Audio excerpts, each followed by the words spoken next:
Aptas. Reach Ayurveda to age. My Love for Charaka, the first ever national level video contest on behalf of Charaka Jayanti 2020. Presented by Team Aptas. नमस्ते सभी को। जैसे कि हम सभी जानते हैं कि 25 जुलाई को चरक जयंती मनाया जा रहा है, उसके अवसर में मैं कुछ कहना चाहूँगी। जैसे कि आप सभी को पता ही है कि 25 जुलाई को नागपंचमी भी मनाया जा रहा है। तो मैं ये बता दूं कि जो अन्य आचार्य थे उनका यह भी कथन था कि जो आचार्य चरक थे वे गुप्तचर के रूप में शेषनाग के अवतार थे, जो कि गुप्तचर के रूप में पृथ्वी पर जन्म लिया और चरक संहिता को निर्माण किया। आप सभी को तो यह भी पता होगा कि आचार्य चरक जी यायावर ऋषि थे, जो कि विचरण करते रहते थे और इन्होंने ही अग्निवेश तंत्र का अपने भाष्य रूप में प्रतिसंस्करित करके चरक संहिता बनाया। आप सभी को तो पता ही होगा कि चरक संहिता कितना ज़्यादा विस्तृत वर्णन उसमें मिलता है। हर एक छोटी सी छोटी चीज़ों का वर्णन आचार्य चरक जी उसमें कहते हैं। आप सभी को तो पता ही होगा कि जो हमारे शरीर है उसमें त्रिदोष, वात, पित्त और कफ होते हैं। अगर साम्य अवस्था में रहते हैं तो ये सही होता है और अगर रोगी निरोगी होता है, और अगर यह विषम अवस्था में हो गया तो रोगी को अन्य रोगों से ग्रसित होना पड़ता है।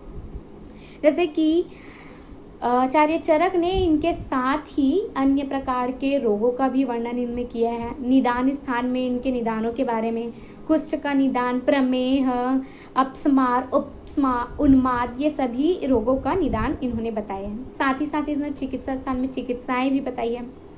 सद्वृत्त का वर्णन भी आचार्य चरक ने बताया है कि हमें बड़ों से कैसे व्यवहार करना चाहिए, बड़ों का आदर करना चाहिए। सभी चीज़ों को आचार्य चरक ने बताया।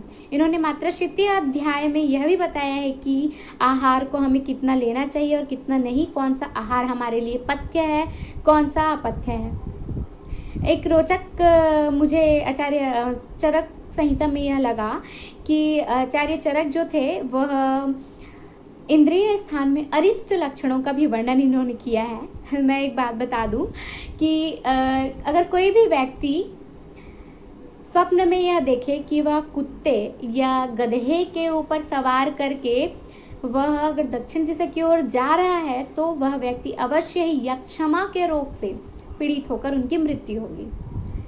और प्रमेह को तो आप जानते ही हैं और मधुमेह को तो जानते ही हैं। जैसे कि कोई भी व्यक्ति स्नान करके चंदन का लेप करके बैठा है और उसके देह में मक्खियां अगर भिनभिना रही हैं तो भी से वह व्यक्ति प्रमेह से ग्रसित होकर मृत्यु अवश्य होगी। इन सब चीज़ों से मुझे बहुत ही रोचक लगा। Subscribe and share this video to all and join hands with us to reach Ayurveda to age.